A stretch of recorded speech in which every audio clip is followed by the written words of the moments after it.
on the door looking at her, And then she's had this dog now for going on 2 months, and she fed it 2 months before that during, at work. So she goes in the house. Well, before she goes in the house, she looks and the dog's gone. She don't see the dog looking at her. She thought that was weird. So she goes in the house to check on the dog, and she had a little cat, and the cat was dead and looked like something, had ate it. It started eating it. And she didn't know what to think about it. But then she seen a bunch of some chicken bones had been eaten. And then she thought, well, my dog ate these chicken bones. I better take it to the vet. So she took her dog to the vet. Well, the vet takes it back in the back there to check it out. But the dog wasn't a dog, Gary. It was a Cambodian rat. It was a 20-pound Cambodian rat. And the woman thought it was a dog, and it was actually a 20-pound Cambodian rat. Oh, interesting. 20 pound. That is a huge, huge size.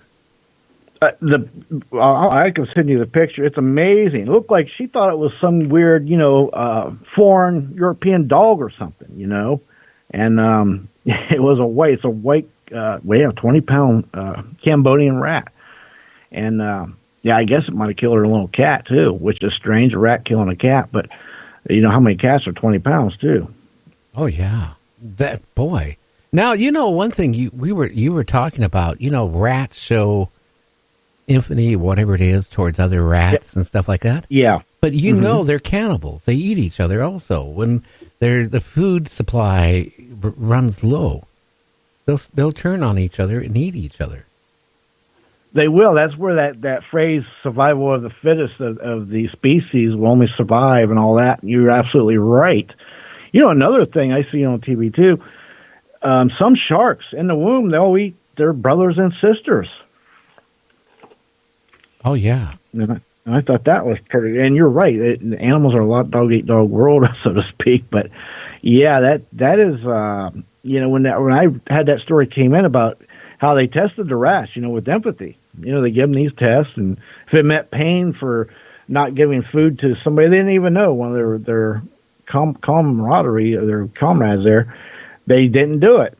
But we do know in the wild they will resort to eating their own. You're absolutely correct. Oh, yeah. Now, that picture you just sent me, I just looking at it, maybe if I didn't know animals, I would think it doesn't, the dead giveaway, why it still looks like a rat, is a freaking tail. Yeah. I was going to say the same thing. Listen, is that a big rat or what? My goodness. Well, I never seen a rat that long, ever. I think that's why she might have confused her, but I'm telling you that thing is 20 pounds. That's huge. That's the biggest. I guess it's a Cambodian rat. That's what the vet said. It was like, oh my goodness, a Cambodian rat, white rat. They figured it came in on one of the ships there, because that's where the woman worked along the bay in the harbor there in Boston, and they figured it came in on one of the ships, and wasn't afraid of people because she was feeding it. She thought it was, a little puppy or, a little dog. And she got worried about it come winter. She took it home. Yeah. I don't know.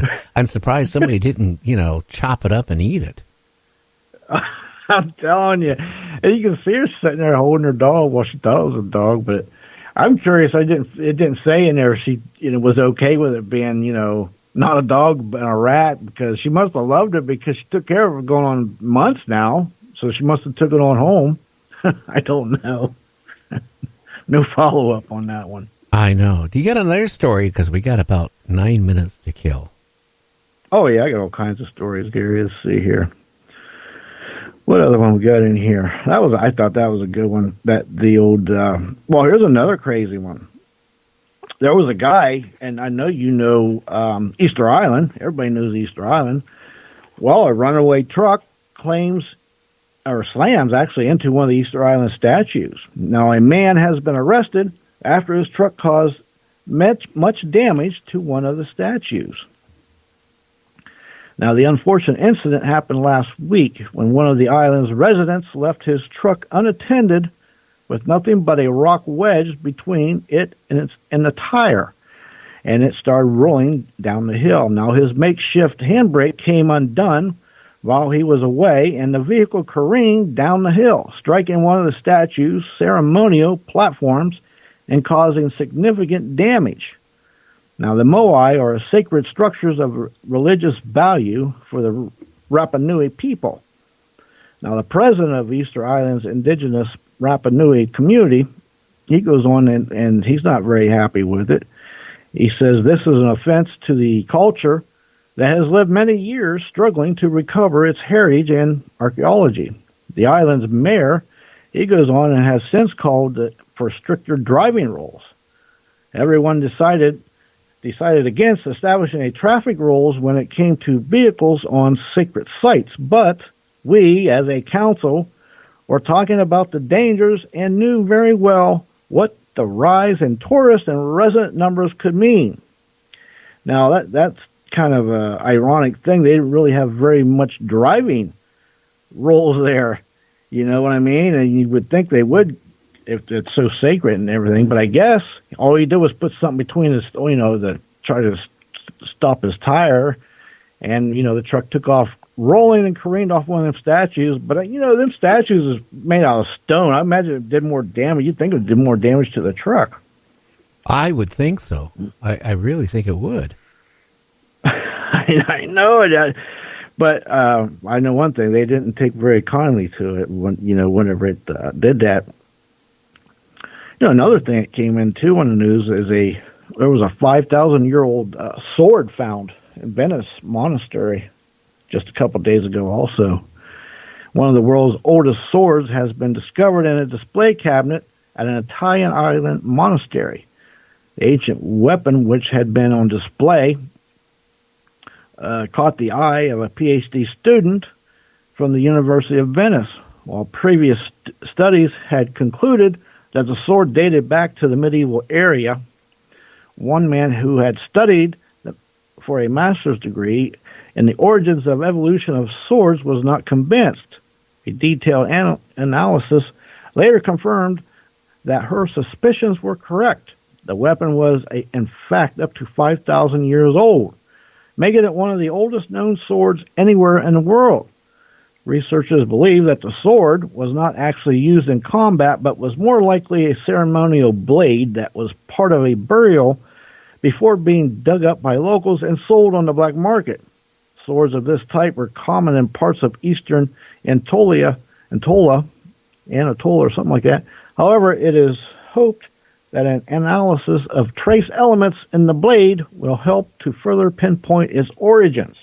So I do know that they have tests that they can take the metal and they can actually tell what part of the world some leads come from and different metals. So that would help, trace where it come from and how old it is.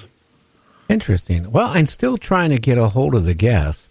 And at this point, I guess, get another story real quick. Yeah, here you go. Egypt's oldest pyramid reopens after 14 years. The Step Pyramid has finally been reopened to the public after an extensive restoration effort.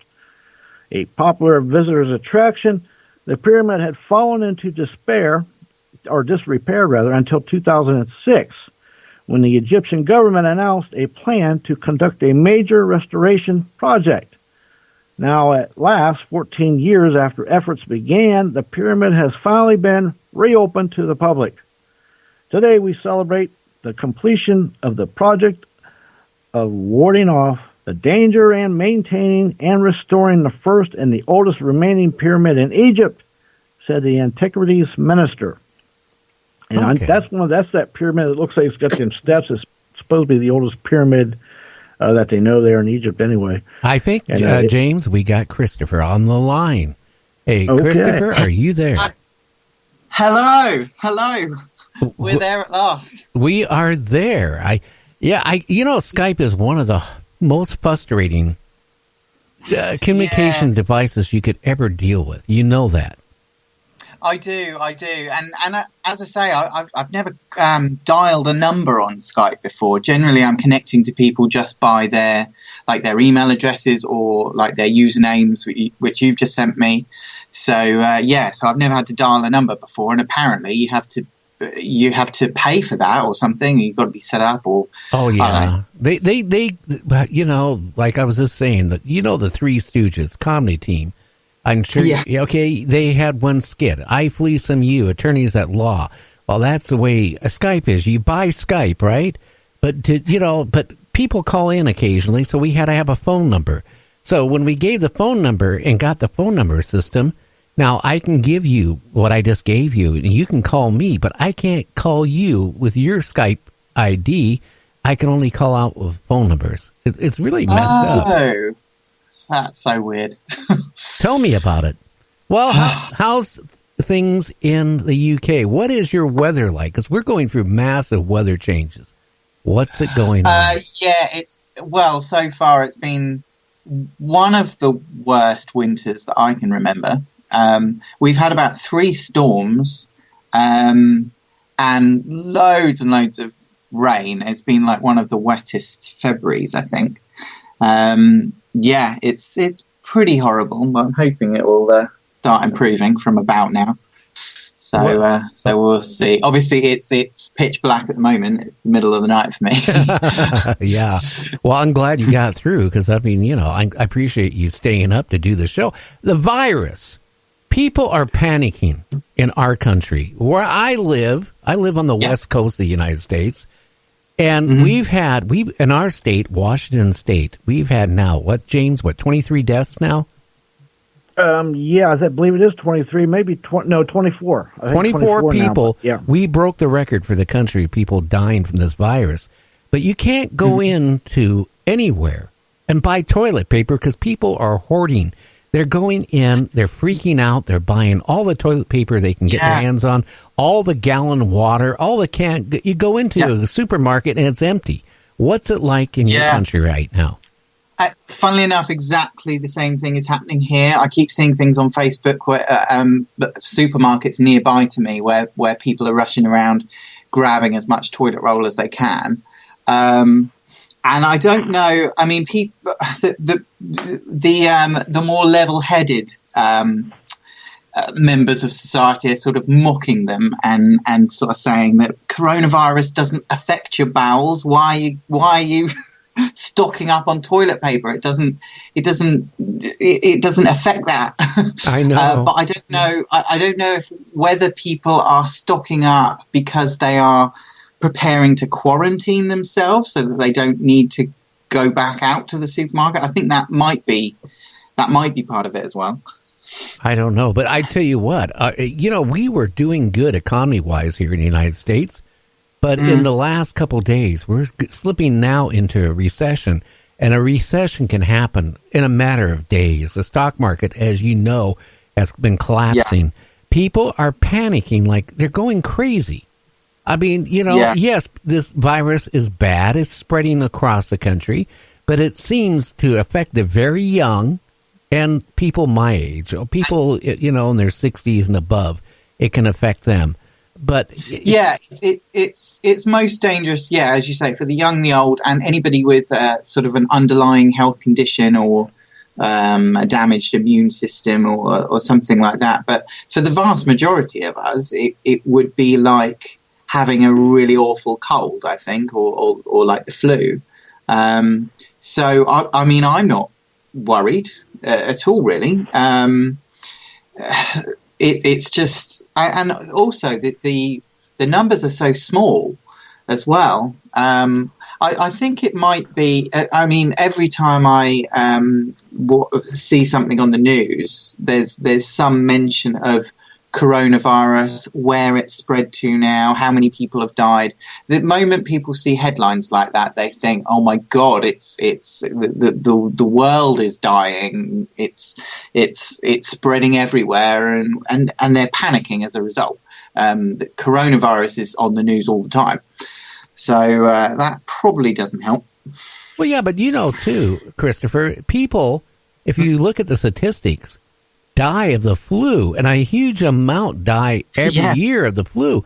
This might not be much worse than the flu, because even, let's face it, 2 things that can happen. Young people, when they get the flu, older people, they have respiratory problems. They get pneumonia, they succumb to it. But again, you know, what I'm seeing, the most of the deaths we had in Washington State, which now James said, I think it's at 24, just in a week's time.